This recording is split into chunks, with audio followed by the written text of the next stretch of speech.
بعد فأعوذ بالله من الشيطان الرجيم بسم الله الرحمن الرحيم يا أيها الذين آمنوا قوا أنفسكم وأهليكم نارا وقال الله تبارك وتعالى إنما يخشى الله من عباده العلماء وقال الله تبارك وتعالى قل هل يستوي الذين يعلمون والذين لا يعلمون صدق الله مولانا العظيم وصدق رسوله النبي الكريم ونحن على ذلك لمن الشاهدين والشاكرين والحمد لله رب العالمين اللهم صل على سيدنا ومولانا محمد وعلى آل سيدنا ومولانا محمد وبارك وسلم. اللہ جل جلالہ ومن والہ کا ہم جس قدر احسان مند ہوں اتنا ہی کم ہے. اللہ تعالیٰ شانہ نے ہمیں وہ عظیم نعمت عطا فرمائی ہے جس عظیم نعمت کے ساتھ اللہ تعالیٰ حضرات انبیاء کرام علیہم الصلاۃ والسلام کو مکرم اور معظم فرما دی. سیدنا آدم علیہ الصلاۃ والسلام سے لے کر سرور کائنات صلی اللہ علیہ وسلم تک جتنے بھی انبیاء اور رسول تشریف لائے وہ اس انسانیت کے سب سے بہترین فرد تھے. ہم اس دنیا کے اندر جس کے بارے میں جتنا اونچا مقام اور مرتبہ سوچ سکتے ہیں حضرات انبیاء کرام علیہم الصلاۃ والسلام اس مرتبے اور مقام سے کہیں زیادہ بلند و بالا ہے. آج ہم نے دنیا کے مناصب، دنیا کے مراتب، دنیا کے منصب کی جاؤ حشمت تو دیکھی ہے، لیکن یہ جو روحانیت کے امام تھے جن کو اللہ رب العالمین نے اپنے چنیدہ بندوں میں شامل فرمایا، منتخب فرمایا، یہ انتخاب باری تعالیٰ تھے. یاد رکھ لیجیے نبوت و رسالت کا مقام اور مرتبہ نہ تو مال کا محتاج ہے اور نہ ہی عبادت و ریاضت کا. اللہ تعالیٰ کسی پیغمبر کو ان کی عبادت اور ریاضت کی بنیاد پر نبوت کے مقام پر فائز نہیں فرما. یہ اللہ رب العالمین کا انتخاب ہے، کہ اللہ تعالیٰ کا چناؤ ہے جس کو اللہ جل شانہ چن لے. اور جس کو اللہ تعالیٰ چن لیتے ہیں پھر ان کو وہ مقام اور مرتبہ عطا فرماتے ہیں کہ ہم اس مقام اور مرتبے کو سوچ بھی نہیں سکتے، اس کا احساس بھی نہیں کر سکتے. تو اللہ تعالیٰ نے وہ صرف ہمیں عطا فرمائی جو اللہ اپنے چنیدہ بندوں کو، منتخب بندوں کو عطا فرماتے، اور وہ ہے علم الہی.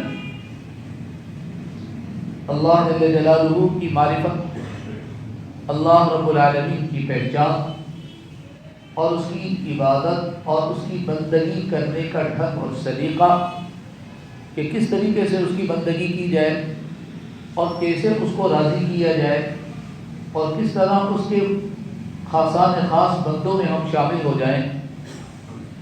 یہ سب کچھ اس علم کے مرہون منت ہے. اس علم کے ذریعے سے یہ ساری باتیں ہمیں معلوم ہوں. اور بالخصوص یہ امت، اس امت کو اللہ تعالیٰ شانہ نے ویسے ہی علمی امت بنایا ہے. اس کا طرہ امتیاز، اس کی وجہ فضیلت اللہ تعالیٰ نے جو رکھی ہے وہ ہے علم. حضور اقدس صلی اللہ علیہ وسلم ایک مرتبہ مسجد نبوی میں تشریف لے کر آئے. در حقیقت مسجد جو ہے وہ تمام خیر کا مرکز ہے، تمام دینی امور کا منبع اور مرکز ہے. اس لیے حضور علیہ الصلوۃ والسلام نے محلوں میں مسجدیں بنانے کا حکم ارشاد فرمایا تاکہ آفتاب ہدایت وہاں سے ظاہر ہو، تاکہ وہاں سے علم کی شعائیں پھیلیں، تاکہ وہاں سے عمدہ اور بے مثال اخلاق اور کردار کا درس لوگوں کو ملے۔ وہ اللہ تعالیٰ کی تجلیات کا مرکز ہے۔ مسجد چار دیواری کا نام نہیں، در حقیقت اللہ رب العالمین کی تجلیات کا مرکز ہے۔ اللہ تعالیٰ کی انوار و برکات کی تجلیات یہاں نازل ہوتی ہیں اور پھر یہاں سے پورے محلے اور آبادی کے اندر پھیل جاتی ہیں۔ اس لیے کہا گیا جس علاقے کی مسجد آباد ہے تو گویا کہ وہ محلے والے اور وہ علاقے والے گویا کہ زندہ دل ہیں، ان کے اوپر اللہ تعالیٰ کی انوار اور اللہ تعالیٰ کی برکات کی تجلیات براہ راست پڑ رہی۔ تو مسجد در حقیقت تجلیات خداوندی کے مرکز کا نام ہے، اور مسجد در حقیقت دین کا مرکز ہے۔ جتنی بھی دینی امور ہیں وہ سارے کے سارے دینی امور مسجد نبوی کے اندر انجام دیے گئے، اور یہ ساری کی ساری مساجدیں اس مسجد نبوی کی شام ہیں۔ چنانچہ حضور اقدس صلی اللہ علیہ وسلم مسجد نبوی میں تشریف لائے، ایک طرف دیکھا کہ حلقہ لگا ہوا ہے، لوگ ذکر اللہ میں مصروف ہیں، دعاؤں میں مصروف ہیں، دعائیں مانگ رہے ہیں۔ دعا بہت اونچا عمل ہے۔ ایک حدیث مبارکہ میں آپ نے ارشاد فرمایا الدعاء هو العبادہ، دعا ہی اصل عبادت ہے۔ عبادت کا مقصد اپنے آپ کو مٹا دینا، اپنے آپ کو فنا کر دینا، اور دعا کے اندر جس قدر انسان اپنے آپ کو فنا کرتا ہے اس قدر فنائیت کہیں اور حاصل نہیں ہوتی۔ ہاتھ اٹھا کر انسان کاسہ گدائی لے کر اللہ کے دربار کے اندر ہاتھ پھیلائے بیٹھا ہوتا ہے اور اپنی نفی کر رہا ہوتا ہے، میں کچھ نہیں ہوں، میری کوئی حیثیت نہیں، میرا کوئی مقام نہیں، میں کچھ نہیں کر سکتا، اللہ آپ ہی سب کچھ کر سکتے ہیں، آپ ہی کے ہاتھ میں سب کچھ ہے۔ تو یہ اپنے آپ کو فنا کر دینا دعا کے حال میں، اور دعا مانگتے ہوئے بہت زیادہ۔ تو دعا کو مغز بھی کہا گیا، الدعاء مخ العبادہ، دعا عبادت کا مغز اور لب لباب ہے۔ تو ایک حلقہ دیکھا آپ صلی اللہ علیہ وسلم نے کہ وہ لوگ اللہ کے سامنے گر گڑا رہے ہیں، اللہ کے سامنے آوازاری کر رہے ہیں، اس کی رضا کو حاصل کرنے کی جستجو اور کوشش کر رہے ہیں۔ کچھ ذکر اللہ میں مصروف ہیں، کچھ نمازیں پڑھ رہے ہیں، کچھ کو دیکھا کہ وہ علم دین حاصل کر رہے ہیں، مجمع لگا ہوا ہے۔ آپ نے تلاوت کرنے والوں کو، ذکر اللہ کرنے والوں کو، دعائیں مانگنے والوں کو، نماز ادا کرنے والوں کو سب کو فرمایا کلہم علی الخیر، یہ سب خیر کے کام ہیں، اور یہ کام ایک دوسرے کے متصادم نہیں ہیں، یہ اس میں سے ہر کام دوسرے کام کی ضرورت ہے۔ قرآن پڑھنے والا، نماز ادا کرنے والا دعا کا محتاج ہے، دعا کرنے والا نماز کا محتاج ہے۔ تو حضور نے فرمایا کلہم علی الخیر، تم سب کے سب بہتری پر ہو، سب بہتر ہو سب کے سب۔ یہ تو آپ نے اپنی زبان فیض ترجمان سے یہ بات ارشاد فرمائی، اور پھر آپ علیہ الصلوۃ والسلام اس حلقے میں تشریف لے گئے جس حلقے کے اندر کچھ لوگ حلقہ باندھ کر اپنے معلم سے کچھ تعلیم حاصل کر رہے ہیں۔ آپ وہاں تشریف لے آئے اور لائے، اور لانے کے بعد ارشاد فرمایا انما بعثت معلما، مجھے تو معلم بنا کر بھیجا گیا ہے، اور آپ وہاں تشریف فرما ہو۔ تو دیکھیے آپ صلی اللہ علیہ وسلم نے جتنی بھی خیر کے کام تھے ان تمام کی توثیق فرمائی، ان سب کی آپ صلی اللہ علیہ وسلم نے تحسین فرمائی، یہ سب کام بہت اچھے ہیں۔ لیکن جب بیچنے کی جگہ کا انتخاب کا وقت آیا اور مزید متوجہ ہونے کا موقع آیا تو آپ صلی اللہ علیہ وسلم نے اس حلقے کو پسند فرمایا جس حلقے کے اندر تعلیم و تعلم کا معاملہ اور سلسلہ جاری، اور نہ صرف یہ کہ آپ علیہ الصلوۃ والسلام تشریف فرما ہوئے، بلکہ اپنی زبان فیض ترجمان سے اس کی افادیت کو بھی بیان فرمایا۔ ایک تو یہ کہ آپ صلی اللہ علیہ وسلم تشریف فرما ہوئے، یہ بھی اس حلقے کے لیے بہت بڑا اعزاز ہے، بہت بڑا اعزاز ہے، بہت بڑا مقام ہے کہ امام کائنات فخر موجودات جناب نبی کریم صلی اللہ علیہ وسلم اس حلقے کے اندر تشریف لے آئے، یہ بھی بہت بڑا اعزاز ہے۔ لیکن آپ نے صرف اس اعزاز کے اوپر ہی اکتفا نہیں فرمایا، بلکہ اپنی زبان مبارک سے فرمایا انما بعثت معلما، جو کام تم کرنے کے لیے بیٹھے ہو اور جو کر رہے ہو، میرے اللہ نے مجھے اسی کام کے لیے بھیجا ہے۔ تو آپ اندازہ لگائیں کہ رسول اکرم صلی اللہ علیہ وسلم کے ہاں علم کی اس قدر جو ہے وہ اہمیت اور عظمت ہے، اور آپ علیہ الصلوۃ والسلام نے باقاعدہ معلمین دین کو خصوصی طور پر وصیت اور نصیحت فرمائی، اپنے صحابہ کو مخاطب کر کے فرمایا تمہارے پاس لوگ مختلف اطراف و اکناف سے آئیں گے، کوئی جو ہے کہیں سے آئے گا، کوئی کہیں سے آئے گا، اپنے اونٹوں کے جگر کو مار دیں گے اور وہ تمہاری خدمت میں آئیں گے۔ کیوں آئیں گے؟ علم حاصل کرنے کے لیے، اس لیے کہ اللہ جل شانہ نے ان کو حضور اقدس صلی اللہ علیہ وسلم کی ذات اقدس سے براہ راست فیض عطا فرمایا۔ آپ صلی اللہ علیہ وسلم کی ذات اقدس سے براہ راست ان کو اکتساب علم کرنے کی اور اکتساب فیض کرنے کی اللہ نے ان کو توفیق عطا فرمائی۔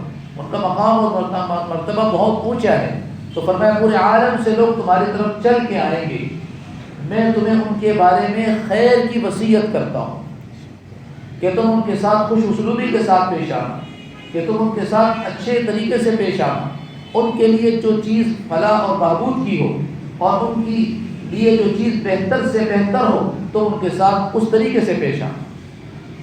اب اندازہ لگائیں کہ آپ صلی اللہ علیہ وسلم ان طالبان علوم نبوت جو حضور کا فیض حاصل کرنے کے لیے، حضور علیہ الصلوۃ والسلام کے چراغ سے اپنے چراغ کو جلانے کے لیے حضرات صحابہ رضی اللہ عنہ کے واسطے سے رسول اللہ صلی اللہ علیہ وسلم کے سامنے زاد و تلبس طے کرنے کے لیے، رسول اکرم صلی اللہ علیہ وسلم کے فیض سے فیضیاب ہونے کے لیے جو آ رہے ہیں، کب تک آئیں گے؟ اللہ کے نبی نے صحابہ کو مخاطب کر کے کہا میں تم سب کو نصیحت و وصیت کرتا ہوں کہ ان کے ساتھ خوش اسلوبی کے ساتھ پیش آنا، ان کے لیے خیر کا معاملہ کرنا، جو ان کے لیے بہتر ہو وہ ان کے لیے معاملہ کرنا، تاکہ وہ تم سے خیر کو وصول کر کے پورے عالم کے اندر خیر کو پھیلائیں۔ چنانچہ حضرات صحابہ رضی اللہ عنہ نے اسی طریقے سے آنے والوں کا استقبال کیا۔ ایک وقت آ کے مدینہ منورہ علوم نبوت حاصل کرنے والوں کی فیضیاب کی جگہ بنی ہوئی، لوگ دور دور سے آتے، خود صحابہ رضی اللہ عنہ اپنے کبار صحابہ رضی اللہ عنہ سے علم حاصل کرنے کے لیے وہ بھی ان کی خدمت میں جاتے۔ حضرت عبداللہ بن عباس رضی اللہ تعالیٰ عنہ حضور اقدس صلی اللہ علیہ وسلم کے چچا زاد بھائی اور مفسر اس امت کے سب سے پہلے مفسر ہوئے۔ جب انہیں معلوم ہو جاتا کہ فلاں صحابی کے پاس کوئی حدیث ہے اور وہ حدیث مجھ تک نہیں پہنچی اور مجھے آپ صلی اللہ علیہ وسلم کی یہ وراثت حاصل کرنی ہے، چنانچہ ان کے دروازے پر چلے جاتے، اپنی سیادت کو بھول جاتے کہ میں تو سادات سے تعلق رکھتا ہوں، اس لیے کہ عبداللہ بن عباس رضی اللہ تعالیٰ عنہ ہاشمی ہیں، سادات سے تعلق ہے ان کا، اپنی سیادت کو بھول جاتے کہ میرا تو رسول اللہ صلی اللہ علیہ وسلم سے نسبی تعلق اور رشتہ ہے، یہ نسبی رشتہ اور تعلق تو بہت اونچی بات ہے، لیکن علم کے لیے وہ اپنے رشتوں کو بھی بھول جاتے کہ نہیں، اصل رشتہ نہیں، اصل تو وہ فیض ہے جو جناب نبی کریم صلی اللہ علیہ وسلم کی زبان فیض ترجمان سے نکلا ہے اور اس کو لوگوں نے حاصل کیا ہے، میں اسے خالی کیسے رہتا ہوں؟ جب میں اپنا نسبی تعلق جناب نبی کریم صلی اللہ علیہ وسلم سے جوڑتا ہوں تو میرا علمی تعلق رسول اللہ سے کیوں نہ ہو؟ چنانچہ جاتے معلوم ہوتا جا کر کہ ابھی حضرت جو ہے وہ آرام فرما رہے، وہیں چادر رکھتے وہیں بیٹھ جاتے، ہوا چل رہی ہے، آندھی آ رہی ہے، طوفان آ رہا ہے، کوئی پرواہ نہیں ہے، اپنے آپ کو بھول چکے۔ اور حقیقت یہ ہے کہ جو اپنے آپ کو علم کے لیے فنا کرتا ہے، علم اتنا ہی اس کو اجاگر کرتا ہے۔ موم بتی ہم دیکھتے ہیں کہ وہ اپنے آپ کو جلا کر ختم کر دیتی ہے، لیکن ہمیں روشن اور منور کر دیتی ہے، اندھیرے کو ختم کر دیتی ہے۔ تو علم کے لیے جو اپنے آپ کو بالکل پگھال دے گا اور علم کے لیے اپنے آپ کو بالکل فنا کر دے گا، اللہ جل شانہ اتنا ہی اس کو بلند و بالا کرے۔ جب وہ صحابی اٹھتے دروازہ کھولتے ایک دم حیران، آپ کیوں بیٹھے ہیں یہاں؟ کہ نہیں میں نے آپ سے حدیث معلوم کر دی کہ اللہ کے بندو، اگر تمہیں حدیث معلوم نہیں کرنی تھی مجھے پیغام بھیج دیتے، میں سر پر توڑ کر آپ کی خدمت میں حاضر ہو جاتا۔ آپ جانتے نہیں کہ آپ کی نسبت کن سے ہے؟ حضور اقدس صلی اللہ علیہ وسلم سے آپ کی نسبت ہے۔ ہم تو ان کے غلام ہیں، ان کے گھر کے چوکیدار ہیں، اور تم تو ہمارے سادات و سر کے تاج ہو ہمارے۔ کہا نہیں نہیں نہیں، میں طالب ہوں، آپ مطلوب ہیں۔ طالب مطلوب کے پاس آتا ہے، مطلوب کو طالب اپنے پاس نہیں بلاتا۔ میں کیوں آپ کو اپنے پاس بلاتا؟ میں تو آپ کی خدمت میں آؤں گا، اور آج پہلی مرتبہ نہیں، آئندہ بھی میں آپ کی خدمت میں آؤں گا۔ میں نے اپنے سارے کے سارے جتنے بھی امتیازات تھے وہ علم کے لیے میں نے ختم کر دی۔ میرا سب سے بڑا امتیاز اب علم ہے، اس کو میں نے حاصل کرنا ہے، اس لیے کہ یہ مومن کی گمشدہ متاع ہے، مومن کی گمشدہ کا سامان ہے۔ سامان جہاں سے مجھے ملے گا میں لوں گا، میں یہ نہیں دیکھوں گا کہ یہ مقام اور مرتبے میں مجھ سے کم ہے، یہ زیادہ ہے۔ حضور علیہ السلام کا علم ان کے پاس موجود ہے، تو میرا تو استاد امام مالک رحمہ اللہ تعالیٰ اسی مدینہ منورہ کے امام گزرے ہیں، اپنے زمانے کے بڑے محدث ہیں، بڑے بڑے محدثین ان کی جوتیاں سیدھی کرنے کے لیے آئے۔ ایک مرتبہ وہ تشریف لے کر آئے تو دیکھا ایک طالب علم بیٹھا ہوا ہے۔ پوچھا باقی ساتھی کہاں چلے گئے؟ کہ حضرت وہ مدینہ طیبہ کے اندر ہاتھی آیا ہے، اس کو دیکھنے کے لیے گئے۔ مدینہ طیبہ کے اندر ہاتھی کا نام و نشان نہیں تھا، کہیں سے آ گیا۔ تو لوگوں نے کہا کہ بہت بڑا ایک جانور ہے اور یوں ہے اور یوں، تو سب نے کہا چلو دیکھ کر آتے ہیں۔ امام مالک رحمہ اللہ تعالیٰ نے اگلا سوال یہ کیا کہ بیٹا جب وہ سارے کے سارے وہ ہاتھی دیکھنے گئے ہیں تو تم کیوں نہیں گئے؟ تو اس طالب نے جواب دیا حضرت میں ہاتھی دیکھنے نہیں آیا، میں تو آپ کو دیکھنے آیا ہوں اور آپ سے اکتساب فیض کرنے کے لیے آیا ہوں، مجھے اس سے کیا کام؟ تو آپ اندازہ لگائیں اس امت کے اکابر نے اس علم کو حاصل کرنے کے لیے کس قدر اپنی محنت اور مجاہدات کو کام میں لا کر اس علم کو حاصل کر کے علم ہم تک منتقل کیا۔ ایک بہت بڑے مفسر گزرے ہیں امام جلال اللہ زمخشری رحمہ اللہ تعالیٰ، وہ حصول علم میں چلے ہیں، چلتے چلتے چلتے روس کے علاقے تک پہنچے، اور روس کے علاقہ برفانی علاقہ ہے۔ چلتے چلتے ان کے پاؤں شل ہو گئے، ایک پاؤں ان کا بالکل شل ہو گیا۔ ڈاکٹر اور طبیب کے پاس جا کر کہا کہ اس کو کاٹ دو اور مجھے ایک سرٹیفکیٹ لکھ دو کہ یہ میرا پاؤں کسی جرم کی بنیاد کے اوپر نہیں کاٹا گیا، بلکہ یہ میرا پاؤں اس لیے کاٹا گیا ہے کہ یہ علم کی راہ میں چلتے چلتے شل ہو گیا تھا، اس لیے اس کو کاٹ دیا گیا۔ اور یہ بات انہوں نے کیوں کہی؟ اس لیے کہی کہ جب علم کی نعمت اللہ تعالیٰ مجھے عطا فرمائیں گے، کل میں مسند حدیث پر بیٹھ کر حدیث کو بیان کروں گا تو لوگ میری بات پر اعتماد کریں، ایسا نہ ہو کہ میری اس ٹانگ کو دیکھ کر یوں کہیں کہ شاید کسی جرم کی بنیاد کے اوپر ان کی ٹانگ کٹ گئی تھی، اب ان کی بات کو لینے کا کیا فائدہ؟ کہا نہیں، سرٹیفکیٹ مجھے نہیں کرتا، تو اپنی جان کو جان نہیں سمجھاؤ۔ ایک بہت بڑے محدث گزرے ہیں محمد بن شہاب زہری رحمہ اللہ تعالیٰ، اپنے زمانے کے کبار محدثین، بلکہ ہمارے تک حدیث پہنچانے کے اسباب میں سے ایک بنیادی سبب ہو۔ حضرت عمر بن عبدالعزیز رحمہ اللہ تعالیٰ نے اپنے زمانے کے اندر چند محدثین کی ڈیوٹی لگائی تھی کہ وہ احادیث مبارکہ کو جمع کر کے مرتب کریں تاکہ امت تک اس عظیم ذخیروں کو پہنچایا جائے۔ تو ان ابتدائی طور پر اس ذخیرہ احادیث کو جمع کرنے والوں میں کہا اور بہت سارے خوش نصیب ہیں، ان خوش بختوں اور خوش نصیبوں کے اندر امام زہری رحمہ اللہ تعالیٰ کہتے ہیں کہ ان کے والد کا انتقال ہوا تو ان کے والد اپنی وراثت میں کئی کلو بلکہ کئی من جو ہے وہ سونا چھوڑ کر گئے، کئی مٹکے سونے کے ان کو وراثت میں ملے، فرماتے سب کے سب یہ سارا سونا حصول علم اور تحصیل علم کے اندر خرچ کر دیا، اپنی ذات کے لیے کچھ بھی نہیں رکھا۔ فلاں جگہ پر محدث ہے، وہاں جانا ہے، کوئی اسباب نہیں، اونٹ خریدا، وہ مال اس میں سارا کا سارا صرف کر دیا۔ آگے گئے، کھانے پینے کے کچھ نہیں تھا، اس مال کو اپنے کھانے پینے کے اندر لگا کر تو حصول علم کے لیے وہ اپنا سارا مال انہیں خرچ کر دیا، اس لیے کہ ان کو ایک دھن لگی ہوئی تھی، ان کے دل کے اندر حضور اقدس صلی اللہ علیہ وسلم کے علم کی ایک جو ہے وہ ایک شوق اور ایک ذوق تھا، اور ان کو ایک چاشنی حاصل تھی جس کو حاصل کیے بغیر وہ بیتاب تھے۔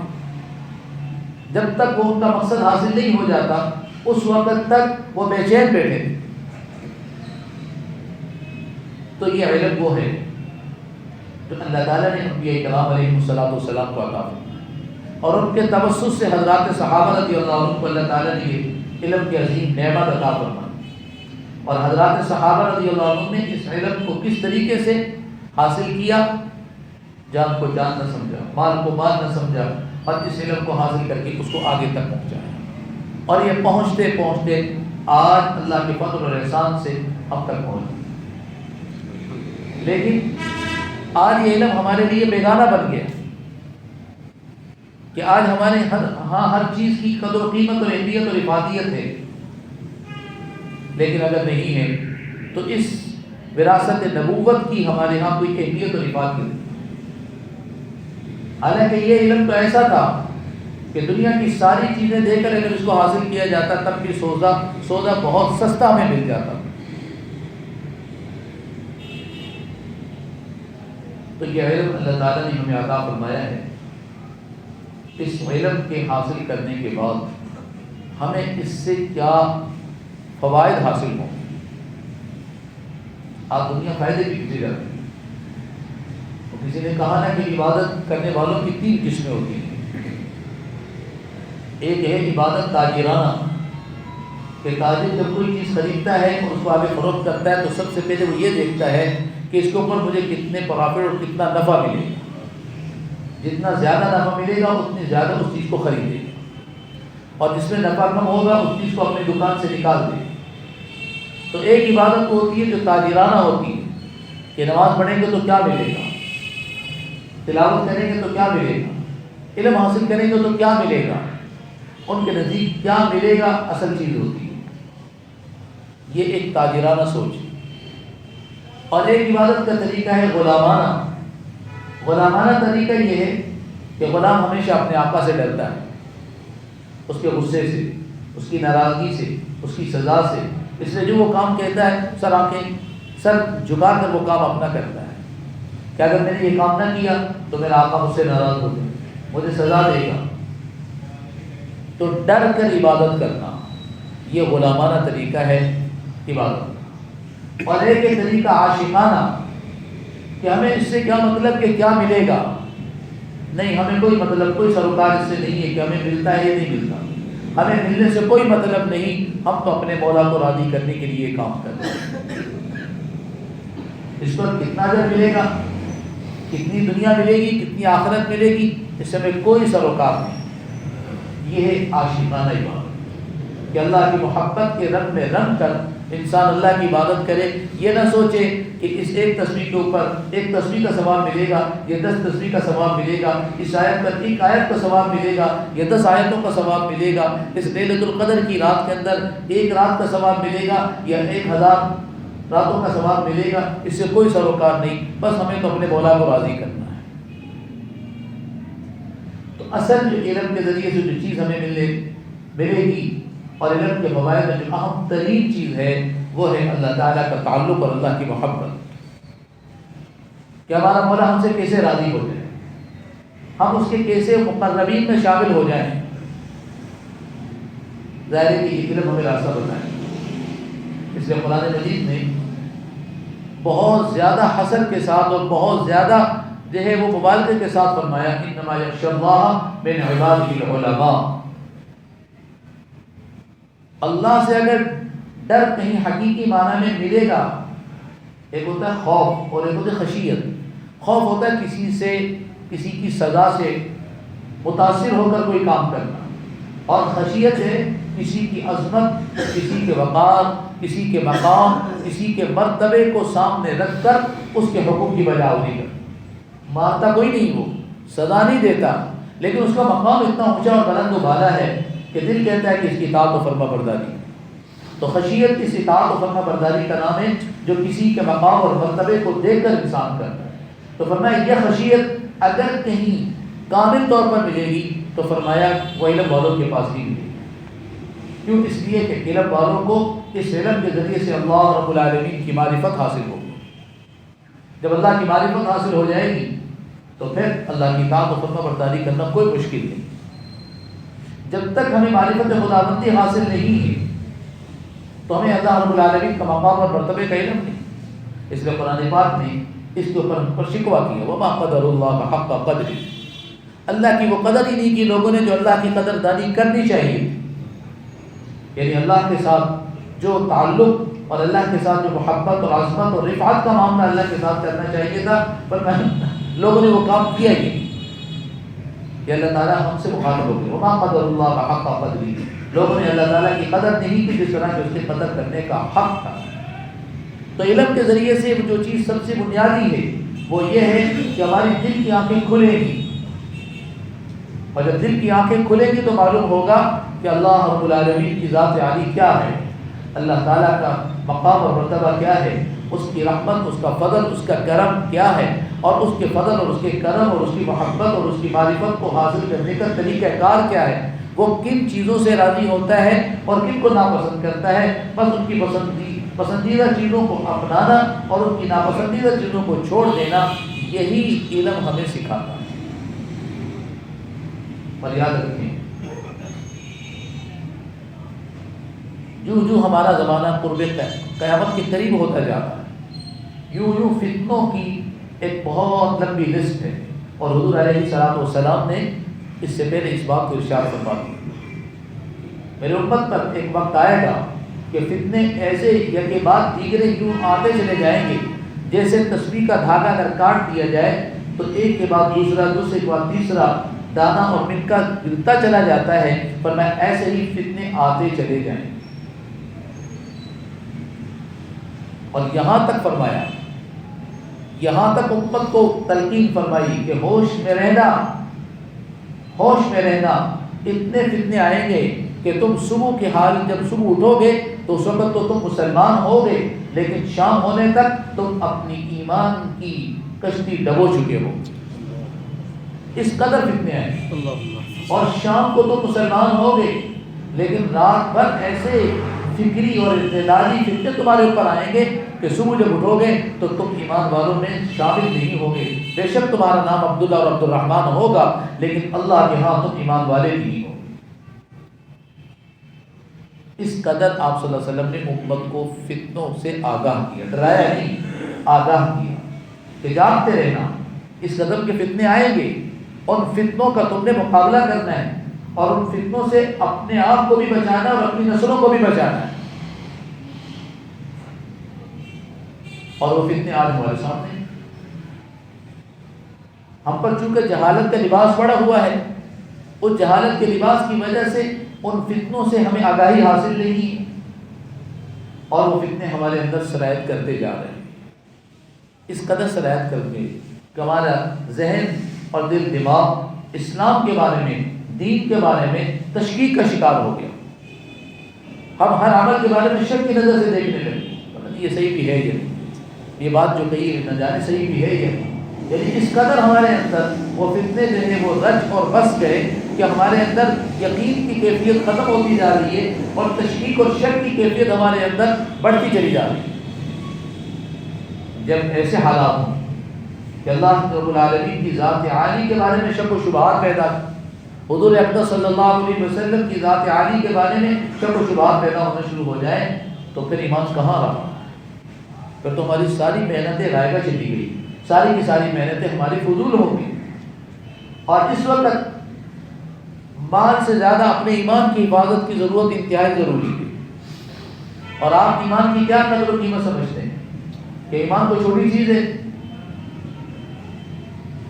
قرآن پاک نے ایمان کی قدر و قیمت کو بیان کیا ہے، ان الذین کفروا وماتوا وهم کفار فلن يقبل من احدهم ملء الارض ذهبا ولو افتدى به، کہ کل کوئی بندہ کفر کی حالت میں مرتا ہوا کل قیامت کے دن اللہ کے دربار میں پہنچے گا، اور اللہ رب العالمین اس کے کفر کی بنیاد پر اسے جہنم کا حکم سنائیں گے، جاؤ جہنم میں۔ اگر اس کے پاس پورے روئے زمین کو بھرنے کے بقدر سونا ہو اور وہ سونا اللہ کے دربار میں پیش کرے کہ اللہ یہ مجھ سے وصول کر لیجیے، یہ لے لیجیے اور مجھے جہنم میں نہ ڈالیے، اللہ تعالیٰ قبول نہیں کرے۔ ہے کسی کے پاس اتنا سونا؟ اگر بالفرض کسی کے پاس اتنا سونا ہو اور وہ ایمان کے مقابلے میں کفر کے ظاہر ہے کفر میں تھا، ایمان تو تھا ہی اس کے پاس، ایمان نہ ہونے کی حالت میں وہ جہنم سے بچنے کے لیے ایمان کے بدلے میں اتنا سونا دے، قرآن کہتا ہے فلن یقبل، اللہ اسے قبول ہی نہیں کرے۔ تولہ دو تولہ کی تو بات ہی نہیں ہے، من دو من کی تو بات ہی نہیں ہے، تن دو تن کی تو بات ہی نہیں ہے، ملء الارض ذهبا، پوری روئے زمین کو بھر دو سونے سے اور وہ سارا سونا اللہ کی نظر کرے کہ اللہ یہ قبول کر لیں اور مجھے جہنم سے نکال دیں، ابد الآباد میں جو جہنم میں آپ مجھے ڈال رہے ہیں اس سے نکال کر مجھے جنت میں داخل کر دیں۔ اللہ فرمائیں گے نہیں، یہ نہیں۔ اس کے مقابلے میں اگر کوئی ایمان والا ہے، اگرچہ اس کے اعمال اس قدر نہیں ہیں لیکن ایمان اس کے پاس موجود ہے، اللہ رب العالمین اس کو یقیناً یقیناً یقیناً اس کو ہمیشہ کی جہنم میں داخل نہیں کریں گے، اس کو پاک صاف کر کے جنت میں داخل کر دیں گے۔ اگرچہ اس کے پاس کمزور ایمان ہے لیکن ایمان کا ٹکٹ موجود ہے۔ آپ دنیا میں ہم دیکھتے ہیں کسی کے پاس اگر ٹکٹ ہو، مہینے ڈیڑھ مہینے پہلے اس نے لے لیا ہے، جیب میں پڑا پڑا وہ مزبہل ہو گیا، بالکل جو ہے وہ پرانا ہو گیا، اگر ہم جا کر جو ہے وہ دکھائیں گے تو وہ ہمیں تسلیم کریں گے، ہاں آپ کے پاس واقعہ ٹکٹ ہے، لیکن اس سے کہیں اچھا کاغذ ہم ان کو دکھا دیں جا کر کہ اتنا ہی قیمتی کیوں نہ ہو، لیکن ہمیں کوئی اس ٹرین میں داخل ہونے کی اجازت نہیں دے گا اس لیے کہ آپ کے پاس ٹکٹ نہیں ہے۔ تو ایمان جنت میں داخل کر دیا۔ آج جتنے بھی فتنے ہیں وہ ہمارے مال کے لیے نہیں ہے کہ ہم سے مال چھیننا چاہتے ہیں، در حقیقت وہ ہمارے ایمان کے اوپر اثر انداز ہونے والے ہیں۔ وہ یہ چاہتے ہیں کہ ان کے قلوب سے ایمان کو نکال دیا جائے، اللہ کے ذات عالی کے اوپر جو یقین اور اعتماد ہے وہ یقین اور اعتماد ختم ہو جائے۔ حضور اقدس صلی اللہ علیہ وسلم کے ساتھ جو محبت اور عقیدت کا تعلق ہے، عظمت کا تعلق ہے، محبت اور اطاعت کا تعلق ہے، وہ تعلق ختم ہو جائے۔ وہ یہ چاہتے ہیں جیسے ہم شکر بے مہار ہیں، ہمیں کسی کو کوئی عقیدت اور محبت نہیں، اس طرح ان کے دل میں بھی کوئی عقیدت اور محبت نہ ہو۔ تو ایسے حالات جب فتنے اس قدر ہمارے گھر کے دروازے تک پہنچ چکے ہوں، بلکہ گھر کا دروازہ تو بہت دور رہ گیا، بلکہ فتنے ہماری جیب کے اندر تک آ چکے ہوں، تو ایسے حالات کے اندر اس کا مقابلہ کرنے کے لیے ہمارے پاس علم کا ہتھیار موجود ہونا چاہیے۔ عبادت کے ذریعے سے بھی فتنے کے اندر بندہ مبتلا ہو جاتا ہے۔ شیطان ہماری نفسیات کو اچھی طرح جانتا ہے۔ دو چار ہم نے سجدے کیے تو شیطان نے ہمیں کہا واقعی تم بڑے لمبے لمبے سجدے کرتے ہو، اور مزید لمبے سجدے کرو، اور ساتھ میں ہمیں کسی اور اعتقادی غلطی کے اوپر لگا دو، اس طرف ہمارا ذہن ہی نہیں جائے گا، ہم اپنی عبادت کے اوپر مگن ہوں۔ اس لیے حدیث مبارکہ میں اللہ کے محبوب صلی اللہ علیہ وسلم نے کیا ارشاد فرمایا، فقیہ واحد اشد علی الشیطان من الف عابد۔ ایک فقیہ، ایک عالم جس کو قرآن و سنت کا علم حاصل ہے، یہ اکیلا شیطان کے اوپر ہزار عابدوں سے زیادہ بھاری ہے، اس لیے کہ اسے معلوم ہے کہ عبادت گزاروں کو تو میں گمراہ کر سکتا ہوں لیکن اس کو گمراہ نہیں کر سکتا۔ تو اس سے کیا معلوم ہوا کہ ہمارے اندر علم ہونا چاہیے۔ عبادت بہت اچھی چیز ہے، عبادت ہو، لیکن اس عبادت کے ساتھ ساتھ ہمارے اندر علم بھی ہو قرآن و سنت کا، کہ کیا چیز جائز ہے کیا ناجائز ہے، کس چیز کو کس طریقے سے اپنانا ہے، کس کو کس طریقے سے اپنانا ہے۔ جب یہ علم کی صفت ہمارے اندر موجود ہوگی تو شیطان بھاگے، ورنہ صرف اگر ہمارے پاس عبادت ہی عبادت ہوگی تو شیطان ہمارے قریب آ سکتا ہے۔ یہ میں نے نہیں کہا، یہ اللہ کے محبوب صلی اللہ علیہ وسلم نے ارشاد فرمایا۔ خدا نہ خواستہ عبادت کرنے والوں کی مذمت نہیں کر رہے اللہ کے نبی، حقیقت ایک بتانا چاہ رہے ہیں کہ اگر تم شیطان سے صحیح طریقے سے بچنا چاہتے ہو تو عبادت کے ساتھ علم بھی ہونا چاہیے، عمل کے ساتھ علم بھی ہونا چاہیے۔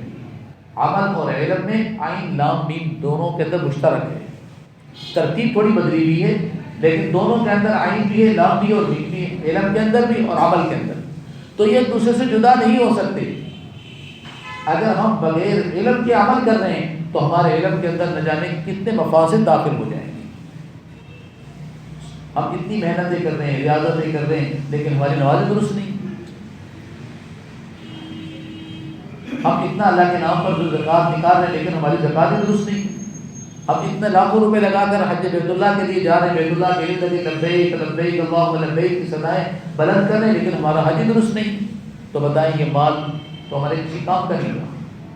تو اس لیے عمل کے ساتھ علم کا جوڑ ہے، چولی اور دامن کا جوڑ ہے ان کا، یہ آپس میں ایک دوسرے سے جدا نہیں ہو سکتے۔ اس لیے ہم یہ چاہیں کہ ہم فتنوں سے بچ جائیں اور فتنوں کی وجہ سے ہمارا ایمان خدا نخواستہ مزمحل نہ ہو، ہمارا ایمان مضبوط اور مستحکم رہے۔ اور قرآن نے اس کو بار بار کہا قوا انفسکم واہلیکم نارا، یہ نار کیا ہے؟ یہ فتنے کی تو ہے کہ فتنوں کے ذریعے سے ہمیں اٹھا کر جہنم میں انڈھیل دیا جائے گا۔ کہا اپنے آپ کو بھی بچاؤ، اپنے اہل خانہ کو بھی بچاؤ۔ وَأَنذِرْ عَشِيرَتَكَ الْأَقْرَبِينَ، خود اپنے ہی تک نہیں بلکہ اپنے عزیز و قارب رشتہ داروں کو بھی بچاؤ۔ لِتُنذِرَ أُمَّ الْقُرَىٰ وَمَنْ حَوْلَهَا، اور صرف یہی رشتہ دار ہی نہیں بلکہ رشتہ داروں کے علاوہ جو علاقے کے لوگ ہیں، محلے والے ہیں اور اسی طرح سوسائٹی والے ہیں، شہر والے ہیں، ان سب کو بھی ان فتنوں سے بچاؤ اور اللہ سے ڈراؤ، اللہ سے اس کا تعلق جوڑو۔ تو بات صرف ہماری اپنے حد تک نہیں ہے، بات اس سے آگے تک ہے۔ تو یہ علم کی جو شمعیں روشن کی جاتی ہیں اسی بنیاد پر ہے کہ ہمارا ایمان بھی سلامت رہے، ہمارے اعمال بھی سلامت رہے۔ اگر ہم علم کی روشنیوں سے مستفید نہیں ہوں گے تو پھر ہم جہالت کے اندھیروں میں دھکے کھائیں گے۔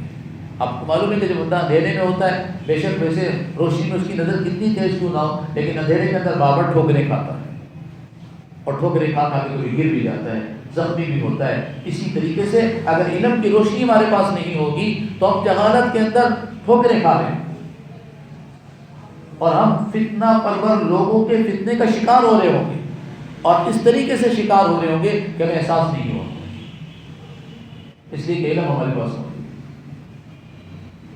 تو وہ علم ایک ایسی چیز ہے کہ شیطان بھی اس سے بھاگتا ہے کہ اس کو گمراہ کرنا بہت مشکل ہے۔ عابد کو عبادت کی لائن سے، سخی کو سخاوت کی لائن سے گمراہ کرنا آسان ہے۔ وہ ہماری نفسیات کو اچھی طرح جانتا ہے۔ ہمارے اندر بخل کا مادہ ہے تو ہمیں بخیلی کے راستے سے گمراہ کرے گا، ہمارے اندر خرچ کرنے کا مادہ ہے، سخاوت کا مادہ ہے تو ہمیں فضول خرچیوں میں لگا کر ہمیں جو ہے وہ گمراہ کرے گا۔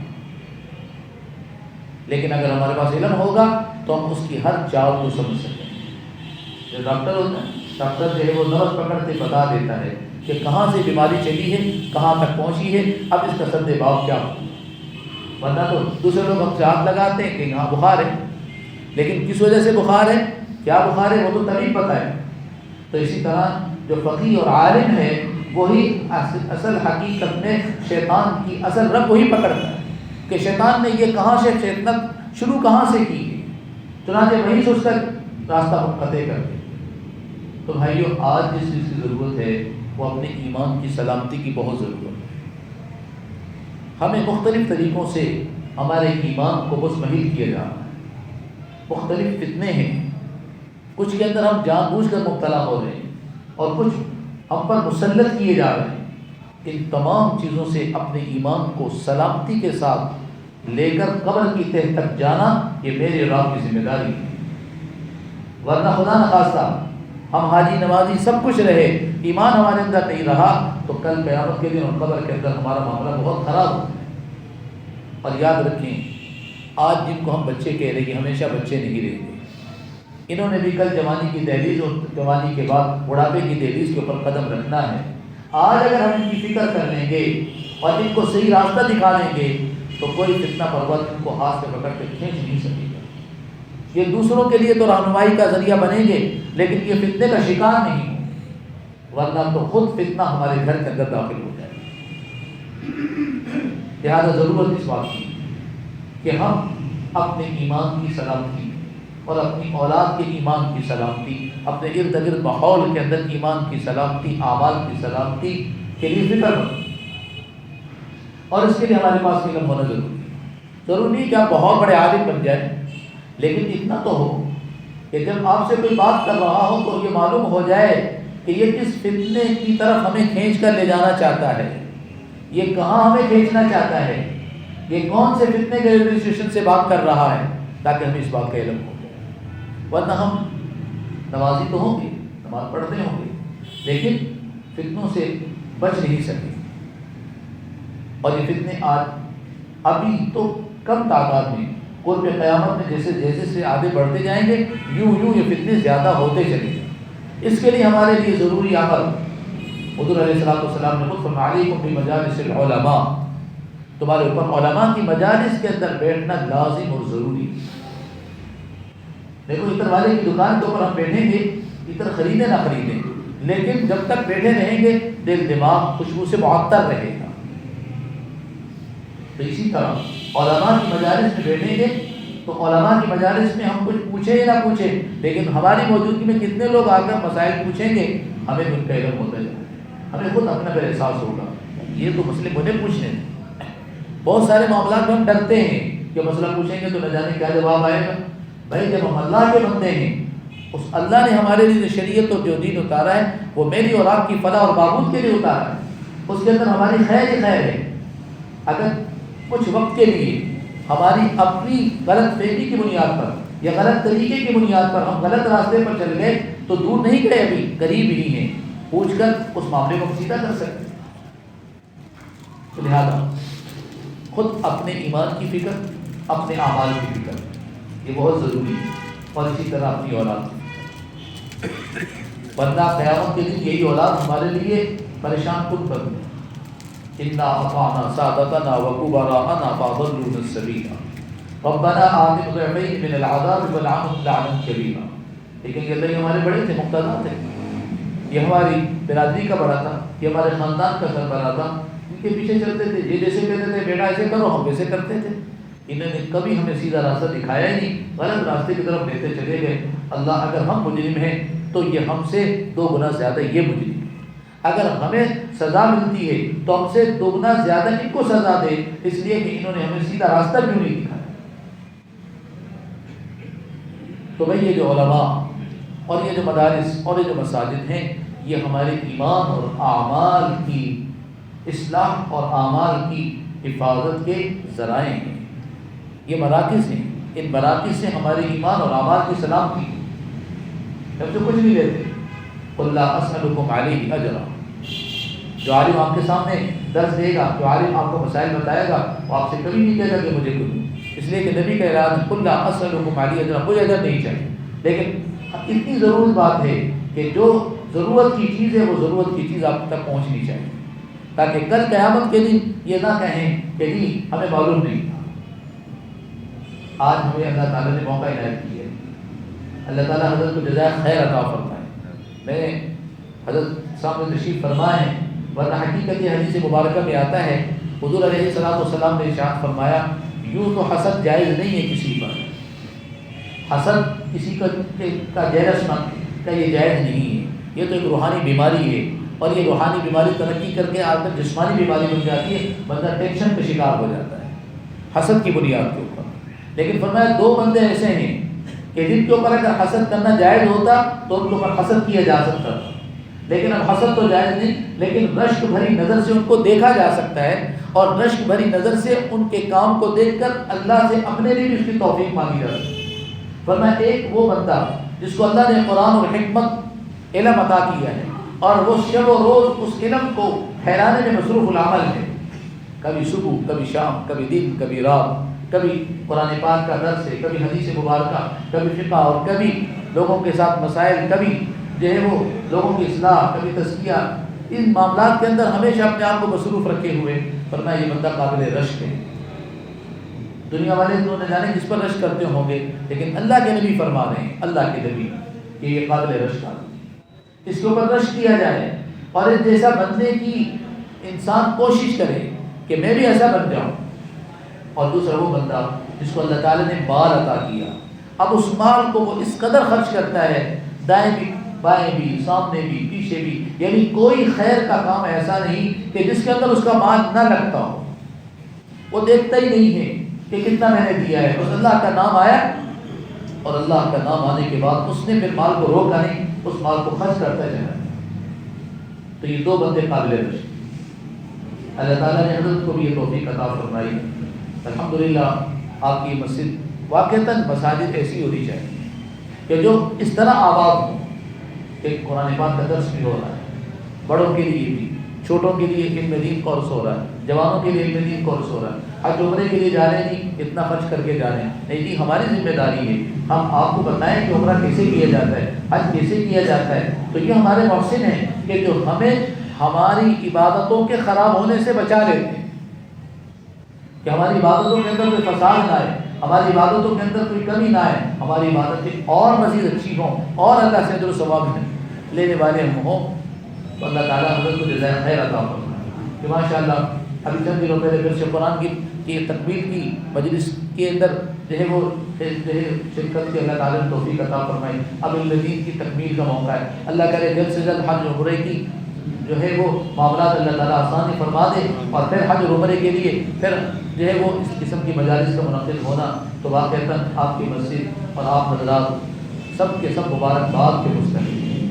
آپ خوش بختی کے مستحق ہیں کہ اللہ تعالیٰ نے آپ کو ایک عظیم شخصیت عطا فرمائی کہ جنہوں نے اپنے آپ کو ان کاموں کے لیے وقف کیا ہوا ہے کہ نہ چھوٹوں نہ کوئی ایسا ہے کہ جو کوئی چھوٹا ہو اور میں حضرت کے فیض سے معلوم ہوں، نہ کوئی بڑا یہ کہہ سکتا ہے کہ میں حضرت کے فیض سے معلوم ہوں. الحمدللہ سب کو یہ فیض پہنچ رہا ہے. تو ہمیں چاہیے کہ اس فیض سے مزید مستفید ہوں.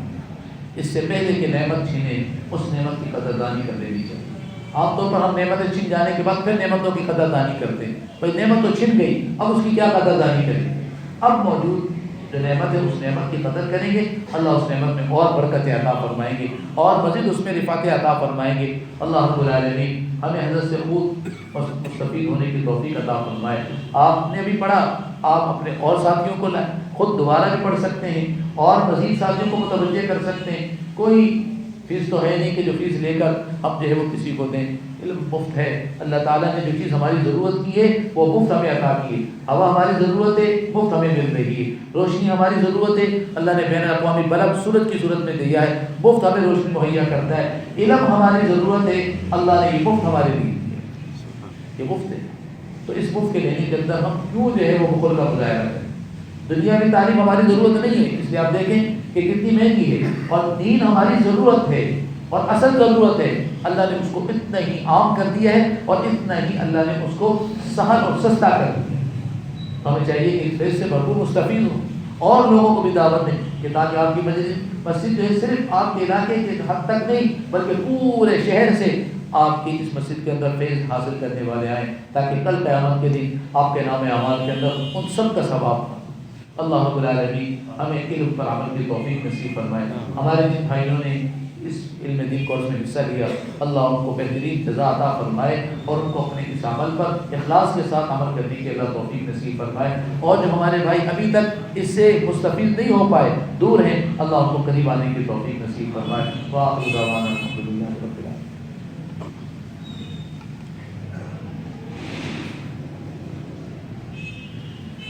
جزاکم اللہ احسن. مولانا آگے تشریف لے.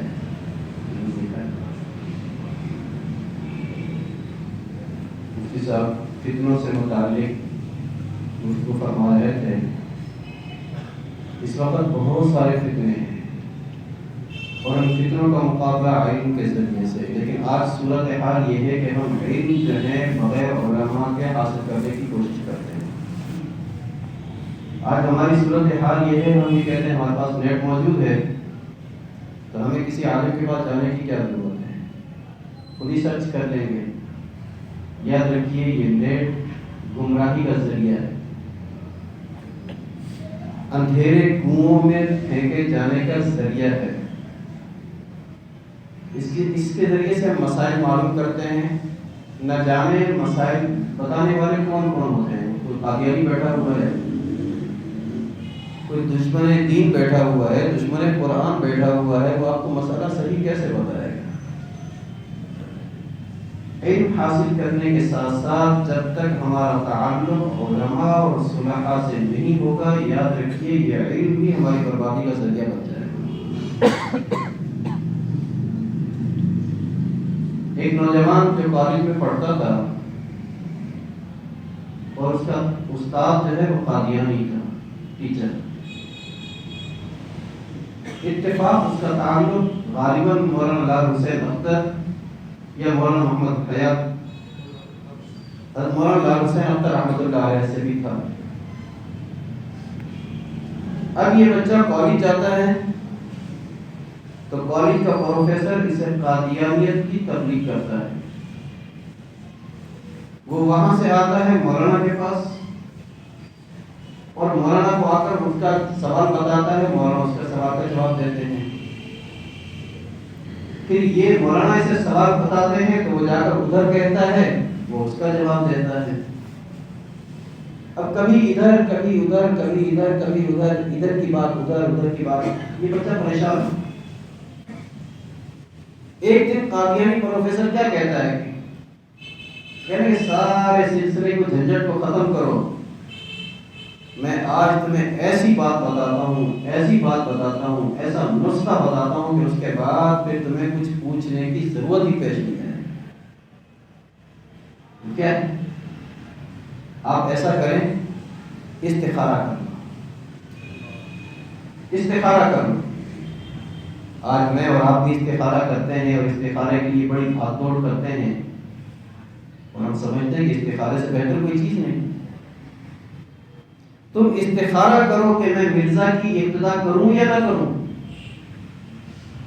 میں مرزا غلام احمد کے کہنے پہ چلوں یا نہ چلوں، تم یہ استخارہ کرو۔ بچہ بڑا خوش ہو گیا، واہ استاد جی کا سر، آپ نے تو انصاف سے بڑھ کر بات کی ہے۔ بس مسئلہ حل ہو گیا۔ وہ لڑکا مولانا لال حسین اختر رحمۃ اللہ علیہ کے پاس آیا اور آ کر کہتا ہے کہ آج تو میرے پروفیسر نے انصاف کی بات کی ہے، اس سے بہتر کوئی بات ہو ہی نہیں سکتی۔ مولانا پریشان ہو گئے، کیا کہا ہے؟ کہ حضرت بڑی زبردست بات کی ہے، میں خواہ مخواہ میں دھکے کھا رہا تھا، کبھی ادھر کبھی ادھر کبھی ادھر کبھی ادھر، آج اس نے انصاف کیا ہے۔ قادیانی اور انصاف، مرزا کے ماننے والے اور انصاف، یہ تو دونوں متضاد چیزیں ہیں، ایک دوسرے کی ضد ہے، آگ اور پانی ہے۔ کہا کیا ہے؟ میرے ٹیچر نے آج یہ کہا ہے کہ آج تم استخارہ کر لو کہ میں مرزا کی بات مانوں یا نہ مانوں۔ بس مولانا نے یہ سنا، ایک دم ان کی آنکھوں سے آنسو جاری، رونا شروع کر دیا، رونا شروع، ٹپ ٹپ آنکھوں سے آنسو گر رہے۔ نوجوان لڑکا پریشان، یہ کیا بات، میں تو ابھی بات بھی نہیں کی، میں نے استخارے کا تذکرہ کیا ہے۔ حضور صلی اللہ تعالی علیہ وسلم نے استخارے کی تعلیم فرمائی ہے کہ جب بھی تمہارا کوئی اہم معاملہ ہو تم استخارہ کر لیا کرو، استخارہ اللہ سے مشورہ لینا ہے۔ میں نے تو استخارے کی بات کی، انہوں نے رونا کیوں شروع کر دیا۔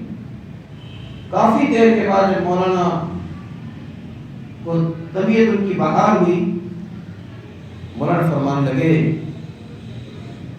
اس نے تیرے ایمان پر ڈاکہ مارا ہے اور تیرا ایمان ختم کر دیا ہے۔ میرا ایمان کیسے ختم ہو گیا؟ میرا ایمان کیسے ختم ہو گیا؟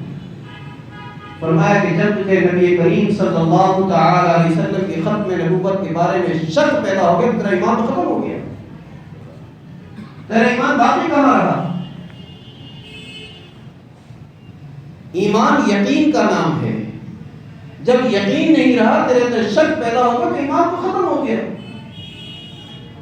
تو اس نے تیرے ایمان پہ ڈاکہ ایسا وار کیا ہے، ایسا وار کیا ہے، ایسا زہریلا تیر پھینکا ہے کہ تو اس کو سمجھ نہیں سکتا۔ لڑکے کی بات سمجھ میں آ گئی، فوراً توبہ کی، تجدید ایمان کیا، کلمہ پڑھا۔ آج یہی صورتحال ہے۔ ہم یہ سمجھتے ہیں کہ ہم علم کے میدان میں ترقی کر رہے ہیں، نیٹ کے ذریعے سے جو چاہیں حاصل کر لیں گے، ہم قادیانی اور شیعوں سے ملتے چلے جائیں گے۔ ہم بھی تو جانتے ہیں نا، اللہ تعالیٰ نے اچھے برے کی تمیز ہمیں بھی تو دی ہے، ہمارے اندر بھی تو عقل ہے۔ یاد رکھیے، جب تک علماء سے، صلحاء سے، بزرگوں سے ہمارا تعلق نہیں ہوگا، ہم اس طریقے سے اپنا ایمان برباد کر بیٹھیں گے۔ تو اس لیے یہ علم بھی سیکھیں اور علم سیکھنے کے ساتھ ساتھ علماء و صلحاء کے ساتھ اپنا تعلق وابستہ رکھیں، ان کے ساتھ ملتے رہیں، ان کی مجلسوں میں بیٹھتے رہیں، جیسا کہ حضرت نے بیان فرمایا ہے۔ اللہ تبارک و تعالیٰ ہمیں عمل کی توفیق عطا فرمائے۔ الحمدللہ ثم الحمدللہ، آپ کو معلوم ہے ہر سال کا یہ سلسلہ ہے۔ خوش نصیب ہیں وہ حضرات جو شروع سے لے کر آخر تک ساتھ دیتے ہیں۔ ابتدا میں نے ایک دفعہ مولانا ارشاد احمد صاحب دعوت برکات العالیہ علم دین کورس کی اختتامی تقریب میں پہلی تقریب میں حضرت تشریف لائے تھے، تو میری زبان سے ایک جملہ نکلا جو عام طور پر کہا جاتا ہے کہ جی ابتدا میں اتنے افراد شریک ہوئے تھے، لیکن ممکن ہے ان کے ساتھ کوئی مجبوری پیش آ گئی ہو، کچھ حالات واقعات پیش آ گئے ہوں، اس وجہ سے وہ آخر تک ساتھ نہ چل سکے، اب آخر میں اتنے ہیں۔ تو حضرت نے اس پر فرمایا یہ عجیب بات ہے، اس کا مطلب تو یہ ہوا کہ انہوں نے ان کاموں کو افضل اور بہتر سمجھا اور اس علم دین کو ثانوی حیثیت دی، حالانکہ چاہیے تو یہ تھا کہ اس علم دین کو فوقیت دیتے، اس کو فضیلت دیتے اور دوسرے کاموں کو ثانویت دیتے۔ اصل چیز تو یہ ہے۔ تو بہرحال جو کامیاب ہو جائے، اللہ تبارک و تعالیٰ اپنے دین کے لیے، اپنے کام کے لیے جس کو منتخب فرمائے۔ اس سال 4 ساتھی ہیں جنہوں نے آخر تک جو شریک ہوئے، میں ان کا نام لیتا ہوں، تشریف لائے اور حضرت سے اپنا انعام حاصل کریں۔ محمد دانش بن عبد الحمید کمبو،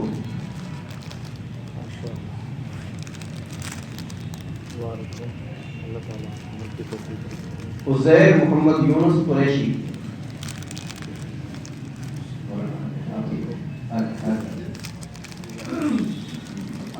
محمد اسامہ بن محمد اسرار شیخ،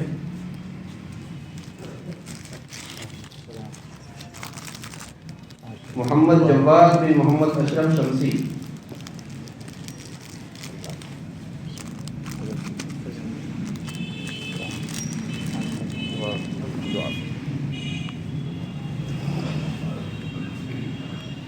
الحمدللہ رب العالمین الرحمن الرحیم مالک یوم الدین اللهم صل على سيدنا ومولانا محمد وعلى آل سيدنا ومولانا محمد وبارك وسلم يا حنان يا منان يا بديع السماوات والأرض يا نور السماوات والأرض يا عماد السماوات والأرض يا حي يا قيوم يا حي يا قيوم يا حي يا قيوم يا إله العالمين يا إله العالمين يا أرحم الراحمين يا قاضي الحاجات يا حل المشكلات يا أول الأولين ويا آخر الآخرين يا ذا القوة المتين يا راحم المساكين يا ذا الجبروت والملكوت ربنا آتنا في الدنيا حسنة وفي الآخرة حسنة وقنا عذاب النار اللهم إنا نسألك العفو والعافية في الدنيا والآخرة اللهم إنا نسألك العفو والعافية في ديننا ودنيانا وأهلنا ومالنا اللهم استر عوراتنا وآمن روعاتنا اللهم احفظنا من بين أيدينا ومن خلفنا وعن يميننا وعن شمالنا ومن فوقنا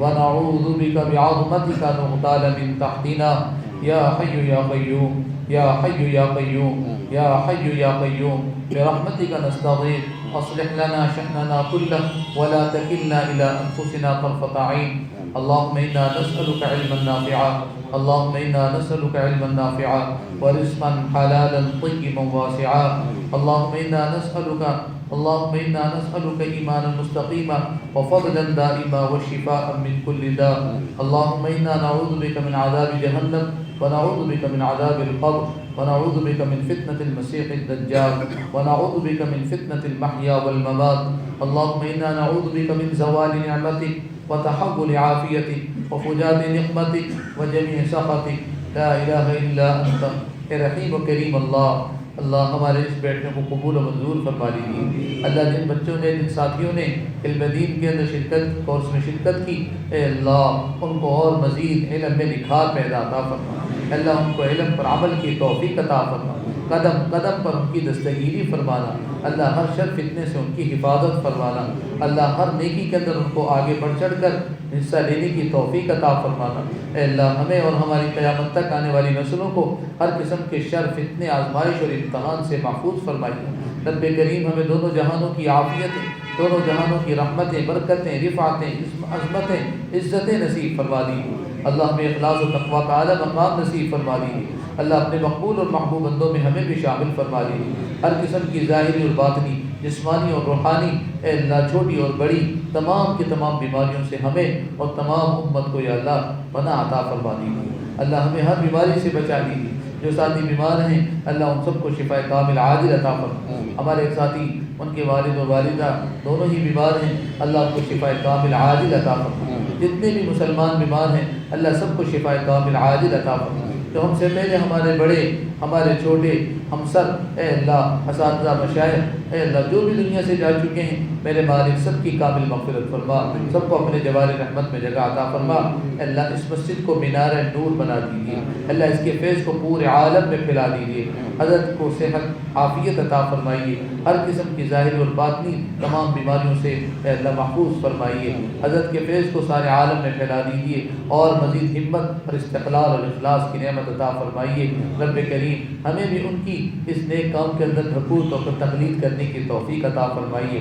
اے اللہ ہمیں اپنا بنا دیجیے اور آپ ہمارے بن جائیے۔ ہمارے اس ملک کو امن و سکون اور استحکام نصیب فرما دیجیے۔ ہمیں یا اللہ شریعت و سنت کی بہاریں عطا فرما دیجیے، نیک حاکم منصف حکمران عطا فرما دیجیے۔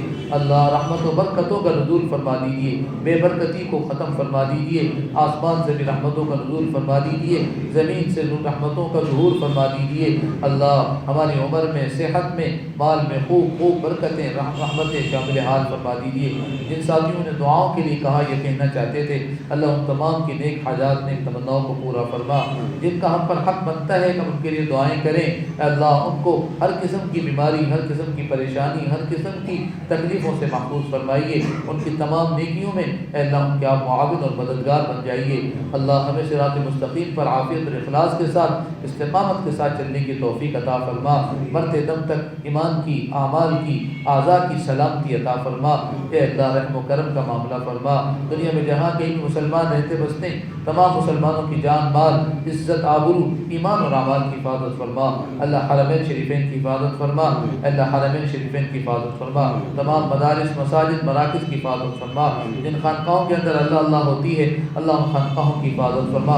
ان کے مسند نشین مشائخ کی حفاظت فرما، ان کے متوسلین کی حفاظت فرما۔ رب کریم کرم اور فضل کا معاملہ فرما۔ جو ہم نے مانگا ہے ہم نے اپنی ناقص سوچ کے مطابق مانگا ہے، کریم آپ کرم فرما دیجیے، اپنی شان کے مطابق دنیا اور آخرت کی نعمتیں، رفعتیں، برکتیں عطا فرما دیجیے۔ ہماری دعاؤں کو اپنے کرم اور اپنے فضل سے قبول و منظور فرما دیجیے۔ وصلی اللہ تعالی علی خیر خلقہ سیدنا محمد و آلہ و اصحابہ اجمعین، آمین یا رب العالمین برحمتک یا رب۔